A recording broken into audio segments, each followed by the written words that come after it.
Hi everyone, today on day 110 of our 365 days challenge, we are setting our sight on a specific area of the investment landscape, sectoral funds.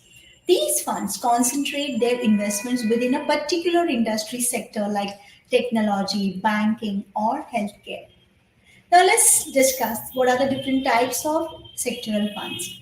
The world of sectoral funds offer two main categories to explore. Equity sectoral funds. These funds are more common and focus on investing in the stocks of companies belonging to a specific sector. For example, an information technology sectoral fund would primarily invest in companies that develop, manufacture, or sell computer hardware, software, and related services. Other popular equity sectoral fund categories include banking and PSU, public sector undertakings, FMCG, which is fast moving consumer goods, pharma, pharmaceuticals, infrastructure, energy, and natural resources. Debt sectoral funds. These funds are less common but can also be a part of investors' portfolio. Debt sectoral funds invest in bonds issued by companies within a chosen sector. For example, a power sectoral debt fund would invest in bonds issued by the companies involved in power generation, transmission, or distribution. There are some advantages in investing in sectoral funds. Imagine this, the the tech industry is booming and everyone is talking about the latest gadgets and software.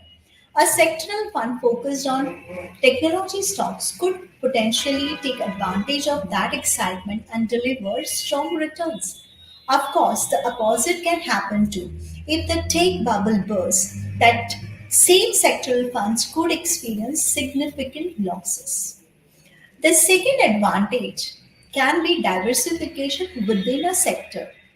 Compared to holding a single company stock, sectoral funds offer some spread within a chosen industry, reducing the risk associated with a single company's performance. This is because the fund's holdings are diversified across multiple companies within the sector, which can help to mitigate the impact of any one company experiencing a downturn. The third advantage can be potential for higher returns. Actively managed sectoral funds, where the fund manager has the flexibility to select stocks within the sector, have the potential to generate higher returns compared to broader market funds, especially if the fund manager has a strong track record and expertise in the chosen sector. Fourth advantage can be alignment with investment goals. Sectoral funds can be a good option for investors who have a strong belief in the future prospect of a particular sector and want to align their investments with that theme.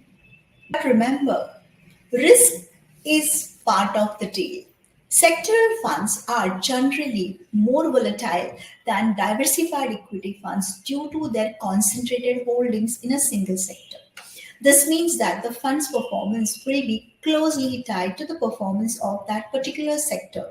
If the chosen sector experiences a downturn, the fund's value can decline significantly. Example, if the technology sector experiences a correction, a technology sectoral fund is likely to experience significant losses as well.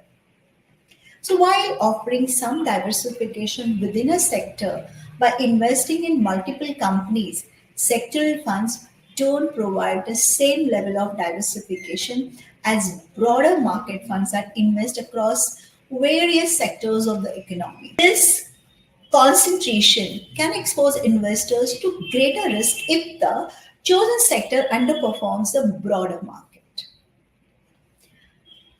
The success of a sectoral fund is heavily reliant on the fortunes of the chosen sector. Economic factors, government regulations, and even global events can significantly impact a specific sector, leading to losses for the sectoral fund. Investing in sectoral funds can involve an element of timing the market. If you invest in a sectoral fund at the peak of a sector's boom, you may experience lower returns or even losses if the sector enters a downturn. Some sectoral funds, particularly those in niche sectors, may have lower liquidity compared to broader market funds. This means it may be easier to buy units in the fund, but more difficult to sell them quickly if you need the money. There are some alternatives to consider for sectoral funds. Let's say you are interested in the healthcare sector, but you're not sure if you want to put all your eggs in one basket by investing in a healthcare sectoral fund. Thematic fund can be a good option in this case.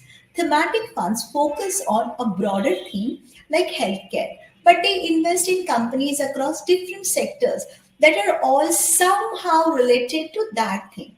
For example, a healthcare thematic fund might invest into pharmaceutical companies, medical device manufacturers, and even healthcare IT companies.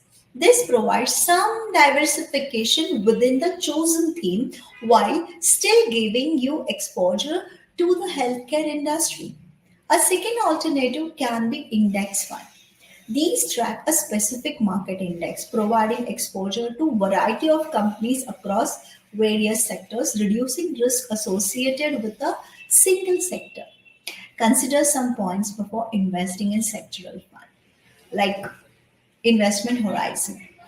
These funds are suitable for investors with a longer term outlook who can take higher volatility. Second, risk tolerance. Carefully find out your risk tolerance. Sectoral funds can be quite volatile, so they might not be suitable for everyone. Sector analysis. Before investing, research the current and future prospects of the chosen sector. Active versus passive investments. Decide between actively managed sectoral funds, potentially higher returns, but with the higher fees, or passively managed ones that track the sectoral index, which has lower fees. Remember, knowledge is power, especially when it comes to your finances.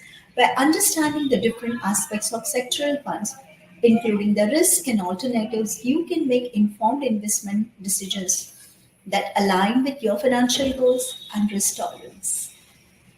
Now, I want to hear from you. Have you ever considered investing in sectoral funds? What questions do you have about this type of investment vehicle?